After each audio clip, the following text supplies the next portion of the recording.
ஜெய் சாயிரம். எல்லாவற்றையும் இழந்துவிட்டோம் என்று நினைக்கும் போது ஒன்றை மறக்கவே வேண்டாம். எதிர்காலம் என்ற ஒன்று உள்ளதை எப்பொழுதும் மறந்துவிடவும் வேண்டாம். இன்று நமக்காகவே விடிந்துள்ளது. இந்த விடியல் நமக்கான விடியல் என்ற நம்பிக்கையோடு எழலாம். இந்த நாள் நமக்கான நாளாகவே அமையும். இனி வாழ்க்கையில் வழியே இல்லை என்ற நினைத்த விஷயத்திற்கு ஒரு புது வழி பிறக்கும். நமக்கான விடியல் நமக்காகவே விடிந்திருக்கிறது என்ற நம்பிக்கையோடு இருக்கலாம். ஜெய் சாயிரம். ஜெய் ஜெய் சாயிரம். நாம் நமக்காக இருக்கும்போது எந்த பிரச்சனையும் கிடையவே கிடையாது.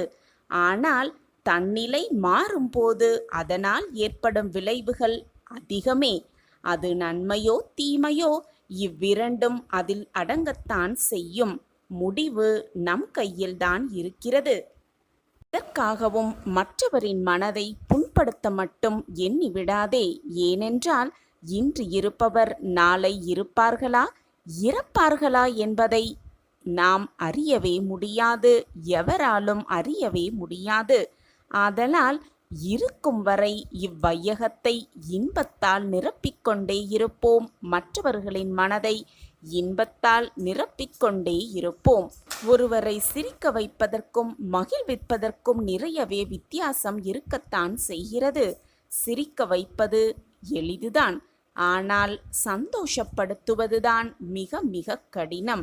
அந்த கடினமான வேலையை தினமும் மற்றவர்களிடத்தில் நாம் செய்து கொண்டே இருந்தால் எப்பொழுதுமே வாழ்வில் நிம்மதியை பெற்றுக்கொண்டே இருக்கலாம். நாம் நினைப்பதற்கு மேலாக நம் வாழ்வு நல்ல விதமாகவே நடக்கும், நல்ல விதமாகவே நிகழும்.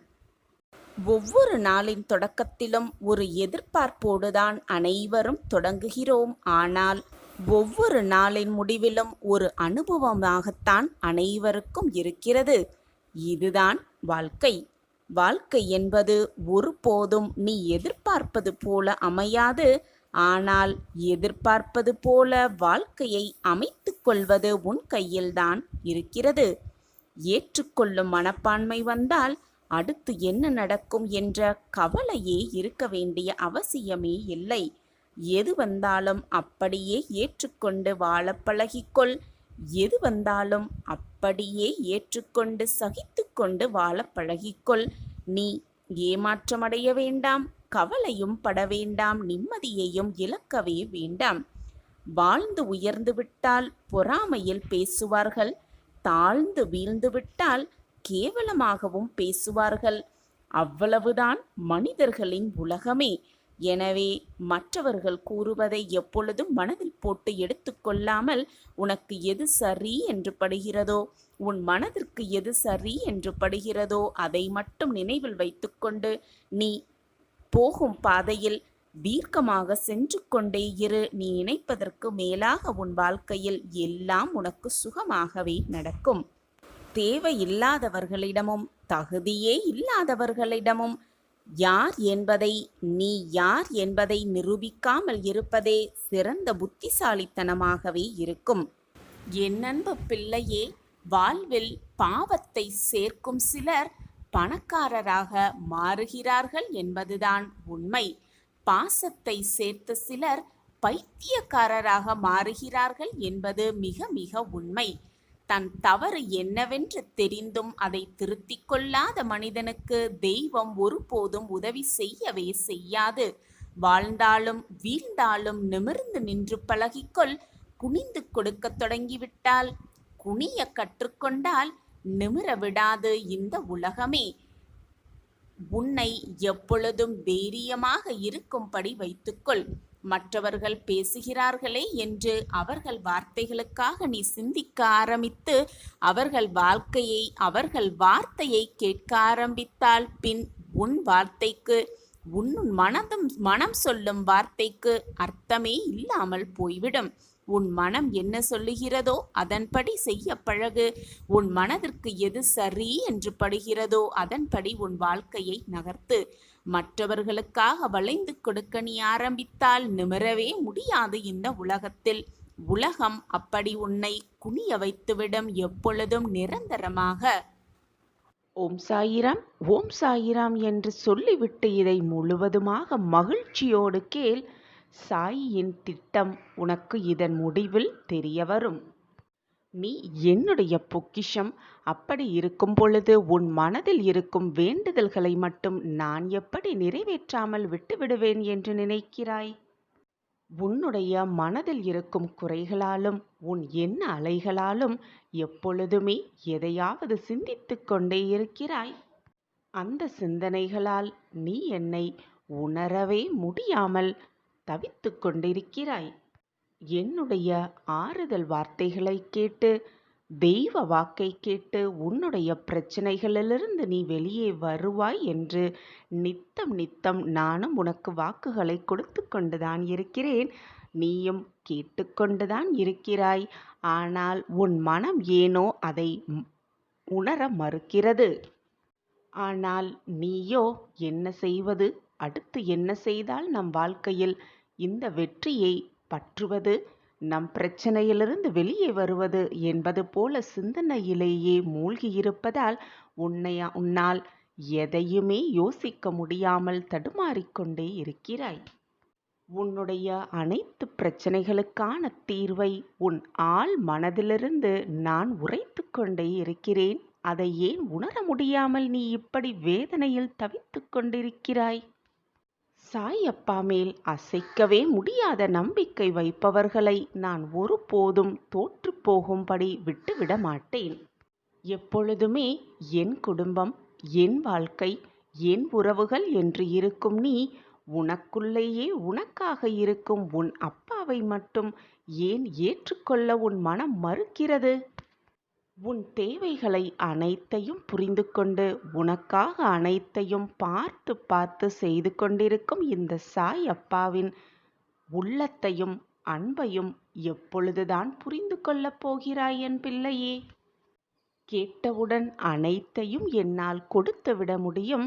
நொடி பொழுதில் அனைத்தையும் மாற்றியமைக்கவும் முடியும். ஆனாலும் நீ கேட்ட பிறகும் நான் உனக்கு ஏன் கொடுக்கவில்லை என்றால் உன்மேல் இருக்கும் அக்கறையால் தான் என்பதை தீர்க்கமாக புரிந்து கொள். ஒரு விஷயத்தை நான் உனக்கு கொடுக்கிறேன் என்றால் அந்த விஷயம் உனக்கு நிரந்தர நன்மையாக இருக்கும்படிதான் நான் பார்த்து பார்த்து செய்வேன். உன் வாழ்க்கைக்கு எது தேவை, உன் வாழ்க்கைக்கு எதை கொடுத்தால் நீ நிம்மதியாகவும் மகிழ்ச்சியாகவும் இருப்பாய், உனக்கு தேவையான நேரத்தில் தேவையான சமயத்தில் அனைத்தையும் உன்னிடம் கொண்டு வந்து சேர்க்கும் அந்த வேலையை தான் நான் நித்தம் நித்தம் செய்து கொண்டே இருக்கிறேன். ஆனால் உனக்கான நாளும் நேரமும் கூடி வரும் பொழுதுதான் அந்த நாள், அந்த நிகழ்வு நடக்கும். இதை ஏன் உன் மனம் உணர மறுத்து கொண்டே இருக்கிறது? உன் வாழ்க்கையின் மேல் உன்னை விட எனக்கு பொறுப்பு அதிகமாக இருப்பதால் தான் சில விஷயங்களை நான் உனக்கு தாமதப்படுத்தி கொண்டே இருக்கிறேன். உன் வாழ்க்கையில் அந்த நல்லதை நடத்தி கொடுத்தால் உன் வாழ்வு மகிழ்ச்சியாக இருக்கும்படிதான் நான் அனைத்து வேலைகளையும் செய்து கொண்டே இருக்கிறேன். தேவையில்லாமல் நீயும் உன் மனதை குழப்பிக்கொண்டு உன்னை சுற்றி இருப்பவர்களையும் குழப்பத்திற்கு ஆளாக்காதே. உனக்கு என்று எழுதப்பட்டது நிச்சயமாக உன்னிடம் வந்து சேரும். அதை நான் உன்னிடம் சேர்ப்பேன். இது சர்வ நிச்சயமாக நடக்கும். சாயப்பா உன்னோடு இருக்கும் வரை தேவையில்லாமல் பயமோ குழப்பமோ உனக்கு வேண்டவே வேண்டாம். சாயப்பா இருக்க உனக்கு ஏன் மனக்கவலை? மகிழ்ச்சியோடு இரு, பயப்படாதே. இறுதி கட்டத்தை எட்டிவிட்டாய் என் செல்லமே. உனக்காகத்தான் உன் அருகிலேயே எப்பொழுதும் உன்னை சுற்றி சுற்றி உன்னை பாதுகாக்கவே நான் வந்து கொண்டிருக்கிறேன் என்பது உனக்கு புரிகிறதா? புரிந்தாலும் என்னை உணர்ந்து கொள்ள முடியாமல் தவித்து கொண்டிருக்கிறாய். ஏனென்றால் உன் மனதில்தான் ஏகப்பட்ட கஷ்டங்களும் குழப்பங்களும் சூழ்ந்து கொண்டுள்ளதே. நீ எப்படி சந்தோஷ தருணத்தை உணர்வாய்? நான் வரும் தருணத்தையும் எப்படி உன்னால் உணர்ந்து கொள்ள முடியும்? அதனால்தான் நிம்மதியே இல்லாமல் அங்கும் இங்கும் அல்லாடிக் கொண்டிருக்கிறாய். குழந்தையே, தைரியமாக இரு. உன் வாழ்க்கையில் திடீர் திருப்பம் ஏற்பட்டு நீ விரும்பியது அனைத்தும் உனக்கு ஈடேறும் நேரம் மிக தொலைவில் இல்லை. நம் வாழ்க்கையில் திருப்பம் வராதா, நம் வாழ்க்கையிலும் ஏற்றம் வராதா என்று நினைத்து நினைத்து நிம்மதி இல்லாமல் பல நேரங்களில் சோர்வாக காணப்படுகிறாய். உன்னை பார்ப்பதற்கு என் மனது தாங்கவே முடியவில்லை. என்னுடைய அன்பான குழந்தை இப்படி வேதனைப்படுவது, கண்ணீர் சிந்துவதை பார்க்க சகிக்கவே முடியவில்லை உன் அப்பாவிற்கு. குழந்தையே, நிம்மதியே இல்லாமல் நடமாடிக்கொண்டிருக்கும் உனக்கு நல்ல செய்தி தருவதற்காகவே, திடீர் திருப்பம் ஏற்படுத்துவதற்காகவே, மகிழ்ச்சியான செய்தியை உன் காதுகளுக்கு வந்து சொல்வதற்காகவே உன் அப்பா காத்து கொண்டிருக்கிறேன். கூடிய விரைவில் நான் உன் இல்லத்திற்கு வருவேன், வந்து செய்தி சொல்வேன். எதை நினைத்தும் கலங்காதே. இப்பொழுது உன்னை சுற்றி இருக்கும் இந்த சூழ்நிலையும் மாறும். மாற்றம்தான் மாறிக்கொண்டே இருக்கும். எந்த விஷயம் உன் மனதை போட்டு காயப்படுத்துகிறது, எந்த விஷயம் உன் மனதை நோகடிக்கிறது என்பது நீ சொல்லிதான் எனக்கு தெரிய வேண்டும் என்றில்லை. அந்த விஷயத்தை உனக்கு சாதகமாக முடிக்க நான் வேலை செய்து கொண்டிருக்கிறேன். எந்த விஷயம் உன் மனதை நோகடிக்கிறதோ அவர்களுக்கு பதில் சொல்லவும், அவர்களுக்கு தக்க பதிலடி கொடுக்கவும் நான் ஆயத்தமாகிவிட்டேன். உன் வாழ்க்கையில் நல்ல நல்ல மாற்றங்களை திடீர் திருப்பமாக கொண்டு வர நான் முடிவெடுத்து விட்டேன். உன் சாயப்பாவின் வாக்கு என்றாவது பொய்த்ததுண்டா? அப்பாவின் அசரீறு வாக்கு கேள். என் வாக்கு என்றைக்கும் பொய்யாகாது. உனக்கு நிச்சயமாக பலிக்கும். என் பிரியமான குழந்தைக்கு பலிக்காமல் வேறு யாருக்கு பலிக்கப் போகிறது? எனவே என் குழந்தையே, பொறுமையாக இரு. அடுத்தடுத்து உன் வாழ்க்கையில் என்ன நடக்கப் போகிறது என்பதை கவனித்துக் கொண்டே இரு. உன்னிப்பாக நோக்கிக் கொண்டே இரு. திடீர் திருப்பமாக ஒரே நொடியில் கூட உன் வாழ்க்கை கண்ணிமைக்கும் நேரத்தில் எல்லாமே மாறப்போகிறது. நீ அந்த அதிசயத்தை பார்த்து பிரமிப்பாக நிற்கத்தான் போகிறாய். உடனே ஓடோடி வந்து உன் சாயப்பா கால்களில் விழுந்து நன்றி சொல்லத்தான் போகிறாய். அந்த தருணத்தை எதிர்நோக்கிதான் நானும் காத்து கொண்டிருக்கிறேன். உன் முகத்தில் மகிழ்ச்சியை, சந்தோஷத்தை, ஆனந்தத்தை காண நானும் ஆவலாக ஷீரடியில் காத்து கொண்டே இருக்கிறேன். நீ வாழும் வாழ்க்கை ஒரு அர்த்தமுள்ளதாய் இருக்க வேண்டும். வாழ வேண்டுமே என்று உனக்கு கிடைத்திருக்கும் இந்த பொக்கிஷமான வாழ்க்கையை வாழாதே. நம் எண்ணம் போல்தான் நம் வாழ்க்கையும் அமையும்.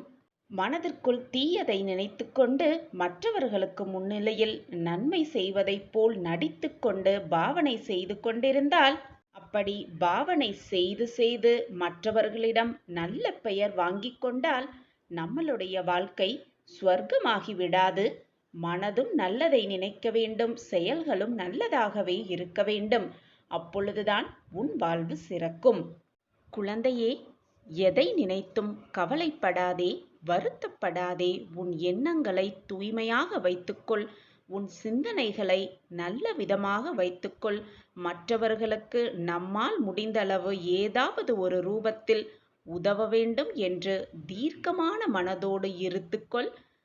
மறந்தும் கூட மற்றவர்கள் மனதை காயப்படுத்தாமல் இருந்துகொள். இப்படி இருந்தாலே நீ என் அருகில் நிச்சயமாக வந்துவிடுவாய். பின் உன் வாழ்வில் கவலைக்கு இடமே இருக்காது. அனைத்தும் சந்தோஷமாகத்தான் அமையும். கண்மணியே, நீ அனைத்து கஷ்டங்களையும் தாண்டி விட்டாய். இது உனக்கான கடைசி கட்டம். உனக்கான ஒரு இன்ப அதிர்ச்சி உன் வீடு தேடி வரவிருக்கிறது. நம்பிக்கையோடு இரு. உன் சாயப்பாவின் கரங்களை இறுக்கமாக பற்றிக்கொள்.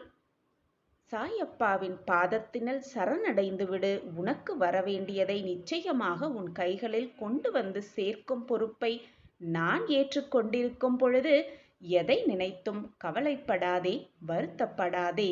இன்ப அதிர்ச்சி உனக்காகவே காத்திருக்கிறது.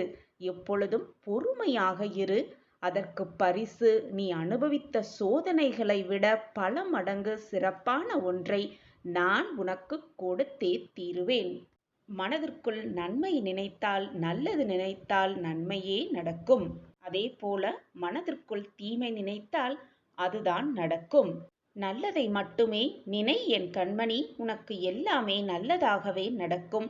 நிரந்தர நன்மையாகவே இருக்கும். யாரொருவர் உன்னுடைய அழைப்பிற்காக காத்து கொண்டிருக்கிறார்களோ, யாரொருவர் நீ கண்ணீர் சிந்தினால் வேதனைப்படுகிறார்களோ, எல்லா விஷயத்தையும் உன்னிடம் பகிர்ந்து கொள்கிறார்களோ, அவர்களை எந்த ஒரு சூழ்நிலையிலும் இழந்து விடாதே, வெறுத்து விடாதே. அவர்கள் உன் வாழ்விற்கு கிடைத்த பொக்கிஷம் போன்றவர்கள். அவர்களை தவற விட்டு விடாதே. ஒரு உறவு உன்னிடம் வந்து மன்றாடுகிறது என்றால் அவர்களுக்கு போக இடம் இல்லை என்று ஆகிவிடாது. உன்னை இழக்க மனமில்லாமல் தான் உன்னிடம் மன்றாடிக் கொண்டிருக்கிறார்கள் என்பதை புரிந்து கொள். வீணாக அவர்கள் மனதை காயப்படுத்தாதே. விடை தேடிய பயணம்தான் வாழ்க்கை. சிலருக்கு மிக எளிதாக விடை கிடைத்துவிடும், மிக சிலருக்கோ விடை கிடைக்காமலேயே போய்விடும்.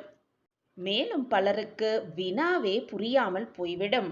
பொழுதுபோக்கே இல்லாமல் உழைப்பதும் தவறு, பொழுதுபோக்கே வாழ்க்கை என இருப்பதும் மிக மிக தவறு. எந்த முடிவை எடுக்க நேர்ந்தாலும், என்ன செய்ய நேர்ந்தாலும், எப்பொழுதும் உன் மனதும் மூளையும் என்ன சொல்கிறதோ அதன்படி செய்தாலே போதும். வாழ்க்கையில் வெற்றியை மிக சுலபமாக எட்டி பிடித்து விடலாம். மனது என்ன சொல்கிறதோ அதன்படி செய். உன் மனதிற்கு மட்டுமே பயப்படு. மற்றவர்கள், உன்னை சுற்றி இருப்பவர்கள் என்ன சொல்லுவார்களோ, ஏது சொல்லுவார்களோ என்று நினைத்து நினைத்து உன்னுடைய வெற்றியை நீயே தடுத்து கொள்ளாதே. உன் மனதிற்கு மட்டும் பிடித்தால் போதும், உன் மனதிற்கு மட்டும் விருப்பம் இருந்தால் போதும், நீ அதை செய்யலாம். நிச்சயமாக வெற்றி உன்னை வந்து தேடியே வரும். ஒன்றை எதிர்பார்த்து வருவது அன்பு அல்ல குழந்தையே. அதை முதலில் நன்றாக உணர்ந்து கொள். எதுவுமே இல்லாத பொழுதும், நிராயுதபாணியாக நிற்கும் பொழுதும் வருவதுதான் அன்பு. அந்த அன்பு உனக்கு கிடைத்தால் அதை முகமலர்ச்சியோடு ஏற்றுக்கொள். அதுதான் உண்மையான அன்பும் கூட. கோபமோ, துக்கமோ, சந்தோஷமோ, எந்த மனநிலையில் நீ இருந்தாலும் தவறான வார்த்தைகளை பேசிவிடாதே. மற்றவர்கள் மனது புண்படிப்படியும் பேசிவிடாதே. ஏனென்றால் சூழ்நிலைகள் எப்போது வேண்டுமானாலும் மாறலாம். ஆனால் பேசிய வார்த்தைகள் மாறவே மாறாது. எது உன் வாழ்வில் நடந்தாலும் கவலைப்படாதே. எந்த சூழ்நிலையில் நீ மாட்டிக்கொண்டிருந்தாலும் சரி, எந்த பிரச்சனை உன்னை நெருங்கிக் கொண்டிருந்தாலும் சரி, ஒன்றை மட்டும் தெளிவாக புரிந்து கொள் என் குழந்தையே. நான் உன்னுடன் இருக்கிறேன் என்ற உண்மையை புரிந்து கொள். நான் எப்பொழுதும் உன்னுடன் தான் இருப்பேன் என் தங்கமே. என்னுடைய ஆசிர்வாதமும் அன்பும் எப்பொழுதும் உனக்குத்தான். என் பிரியமான கண்மணிக்கு என்னுடைய ஆசிர்வாதத்தை கொடுக்காமல் நான் வேறு யாருக்கு கொடுக்கப் போகிறேன்? இதுதான் முடிவு என்று நினைத்திருந்த விஷயத்தில் தொடக்கத்தை நான் ஆரம்பித்து வைப்பேன். நாள் வரை கஷ்டத்தையும் சோகத்தையும் வேதனைகளை மட்டுமே அனுபவித்து வந்த குழந்தை, இதோடு எல்லாம் முடியப் போகிறது. உனக்கான இறுதி கட்டம் அது. காண ஒரு புது வழியை கோலாகலமாக திறந்து வைக்கப் போகிறேன். என் வாழ்க்கையில் நல்ல மாற்றங்களை கொண்டு வர வேண்டும், நல்ல காலத்தை எனக்காக உருவாக்க வேண்டும் என்று என்னிடம் வந்து வேண்டுகிறாய். கண்மணியே, இந்த பதிவு உன் கண்ணில் பட்டிருக்கிறது. அப்படியென்றாலே உனக்கு நல்ல காலம் ஆரம்பித்து விட்டது என்றுதான் அர்த்தம். தேடி அலைந்து சுற்றி திரிந்த நாட்களெல்லாம் போய் நல்ல காலமே உன்னை தேடி வந்து கொண்டிருக்கிறது. அதுவும் சுக்கிர திசையை கையோடு அழைத்து வந்து கொண்டிருக்கிறது குழந்தையே. உடனடியாக ஒரு மாற்றம் நிச்சயமாக நிகழும். அதை உன் சாயப்பா நிகழ்த்தி வைக்கப் போகிறேன். எனவே என் குழந்தையே, இன்பத்தையும் சந்தோஷத்தையும் அனுபவிக்க தயாராக இரு. உன் வேண்டுதல் எல்லாம் பலித்துவிட்டது. உடனடி மாற்றம் உன் வாழ்வில் நிகழத்தான் போகிறது. உன் சாயப்பா எப்பொழுதும் வாக்கு மீற மாட்டேன் பிள்ளையே. உன்னை நான் நிச்சயமாக தாங்கிதான் பிடித்து கொண்டிருக்கிறேன். உன் வாழ்க்கையில் மாற்றங்களை உண்டாக்கியே தீருவேன். இந்த மாற்றம் இப்பொழுது உன் வாழ்வில் நடக்கும் தடுமாற்றத்தை போன்றதோ? எப்பொழுது போல் நீ எதிர்கொள்ளும் ஏமாற்றம் போல் இருக்காது. உனது வாழ்வில் மிக சிறந்த முன்னேற்றமாகவே அது இருக்கக்கூடும். உன்னை வேண்டாம் என்று உதறி தள்ளியவர்கள் கண்கள் பார்த்திருக்கும் போதே நீ வாழ்க்கையில் உயர்த்தப்படுவாய். கோபுரத்தின் உச்சியில் உட்கார வைக்கவும் படுவாய். சாயிநாதரே, உங்கள் கருணை கொண்ட பார்வை ஒன்றே போதும். பட்ட மரம் கூட துளிர்த்துவிடும். குழந்தையே, நீ எவ்வளவு பெரிய வம்சாவளியை சேர்ந்தவனாக இருந்தாலும், ஒழுக்கத்தோடும் சிறந்த நற்பண்புகள் கொண்டு இருந்தாலும், வறுமையின் காரணமாக மிக கடினமான சூழ்நிலையில் இருந்தாலும் அனைத்தையும் ஏற்றுக்கொள்ளும் அளவிற்கு மன தூய்மையையும் தன்னலமற்ற சிந்தனைகளும் தன்னம்பிக்கையும் இப்படி எதுவுமே இல்லை என்றால் நீ இந்த உலகத்தில் எதையுமே எதிர்கொள்ளவே முடியாது, எதிர்கொண்டு சாதிக்கவும் முடியாது. பிள்ளையே, நீ வீட்டிற்குள் நுழையும் பொழுது உனக்கு முன் வந்து வரவேற்பதும், நீ வெளியில் செல்லும் பொழுது உன்னை வழி அனுப்பிவிட்டு துணையாகவும் வருவதும், உன் குரலுக்கு பதில் குரல் கொடுப்பதும் நானே தங்கமே. உன் வேண்டுதல்கள் தாமாக விரைவில் நிறைவேறும் என்பதை புரிய வைக்க இனி வெளிப்படையாக நான் செயல்படுவேன், செயல்பட்டு கொண்டே இருப்பேன். உன் வாழ்க்கையில் மிக மிக முக்கியமான ஒன்று சகிப்புத்தன்மைதான். அந்த சகிப்புத்தன்மை மட்டும் உன் வாழ்வில் இல்லாவிடில் உன்னுடைய வாழ்க்கையே பறிபோகிவிடும். நான் பக்கபலமாக உனக்கு இருந்தாலும் நானே அனைத்திற்கும் சர்வாதிகாரியாக இருக்கிறேன். நான் சர்வ அதிகாரியாக இருந்தாலும், அனைத்துமே எனக்கு கட்டுப்பட்டு இருந்தாலும், உன்னிடம் நிலையான உண்மையான பக்தியும் அன்பும் பொறுமையும் இருந்தால் மட்டுமே நான் உன்னை உன் அனைத்து பிரச்சனைகளிலிருந்தும் பாதுகாக்க முடியும். உன் நம்பிக்கையையும் சகிப்புத்தன்மையையும் தைரியத்தையும் அதை மட்டும்தான் நான் உன்னிடம் இருந்து எதிர்பார்க்கிறேன். வேறு எதுவுமே எனக்கு தேவையில்லை பிள்ளையே. உன் வாழ்வில் நல்ல மாற்றங்களை உருவாக்க உன் சாயப்பா உழைத்து கொண்டுதான் இருக்கிறேன். என்னுடைய எண்ணப்படி திட்டப்படி எல்லாம் உனக்கு நல்ல நேரத்தில், தகுந்த நேரத்தில், அதற்கு என்று உருவாக்கப்பட்ட நேரத்தில் உன்னிடம் வந்து சேரும். குழந்தையே, உன் வாழ்வில் இருள் நீங்கி பிரம்ம முகூர்த்தம் ஆரம்பமாகிவிட்டது. அப்படியே உனது கஷ்டங்களும் பிரச்சனைகளும் முடிந்து போகும். எல்லா துன்பங்களும் விலகி புத்துணர்வோடு நீ உன் வாழ்க்கையில் இனி இருக்கப் போகிறாய். அதற்கு உன் சாயப்பாவே சாட்சி. குழந்தையே, சாயப்பாவை வணங்கியும் அனைத்து பிரச்சனைகளையும் அவர் காலடியில் சமர்ப்பித்து விட்டாலும் துன்பங்கள் தொடர்ந்து கொண்டே இருக்கிறதே என்று கவலை கொள்ளாதே. நான் உனக்கென்று ஓர் திட்டம் வைத்திருப்பேன். அப்போது நீ யாரும் எட்ட முடியாத உச்ச நிலையை நிச்சயமாக அடைவாய். என் திட்டப்படிதான் எல்லாம் நடந்து கொண்டிருக்கிறது பிள்ளையே. என்னை மீறி எந்த தீங்கும் உன்னை நெருங்கவே முடியாது. தைரியமாக இரு என் பிள்ளையே. உன்னுடைய மங்களகரமான வருகைக்காகவே நான் காத்து கொண்டிருக்கிறேன். சாயப்பா, என் வாழ்வு நன்றாக ஆகிவிட்டது. நான் இப்போது மகிழ்ச்சியாக இருக்கிறேன். துன்பங்கள் எல்லாம் என்னை விட்டு விலகிவிட்டது. நான் ஆனந்த கடலில் தத்தளித்துக் கொண்டிருக்கிறேன் சாயிநாதா என்று நீ என்னிடம் வந்து எப்பொழுது சொல்வாய் என்று ஏக்கத்தோடு நானும் காத்து கொண்டிருக்கிறேன் என் பிள்ளையே. என்னை ஏமாற்றி விடாதே. உனக்கு துணையாக நான் இருக்கிறேன். நம்பிக்கையோடு செயல்படு. நிச்சயமாக வெற்றி உனக்கு நிச்சயம். வாழ்க்கை வாழ்வதற்குதான் குழந்தையே. நான் உனக்கு உன்னுடைய மனநிலையை புரிந்து கொண்டுதான் அழைப்பு விடுத்திருக்கிறேன். என் அழைப்பை ஏற்றுக்கொண்டு எனக்கு பிடித்ததை உன் கையில் எடுத்துக்கொண்டு விரைந்து வா என் கண்மணியே. அப்பா உனக்காக விழி திறந்து கொண்டு எனது தர்பாரில் என் பிரியமான கண்மணிக்காக காத்து கொண்டிருக்கிறேன். எனது அனுமதியின்றி எதுவுமே நடக்காது என் பிள்ளையே. எனது அனுமதியின்றி எவருமே என் மண்ணில் பதம் பார்க்கவே முடியாது. நான் அழைத்தால் மட்டுமே உன்னால் என்னை வந்து காண முடியும். என்னுடைய ஆசிர்வாதத்தை பெற்றுக்கொள்ளவும் முடியும். அவ்வளவு பொக்கிஷமான பிள்ளை நீ. நானே அழைத்திருக்கிறேன் உன்னை. சந்தோஷமாக வா. என் மண்ணை மிதி. என் காலடியில் அனைத்தையும் கொட்டிவிடு. உன் முகத்தில் ஆனந்த கண்ணீரை பார்க்கவே உன் சாயப்பா ஆவலோடு காத்து கொண்டிருக்கிறேன். என் வாழ்க்கையில் எல்லாம் நல்லபடியாக நடந்து கொண்டிருக்கிறது.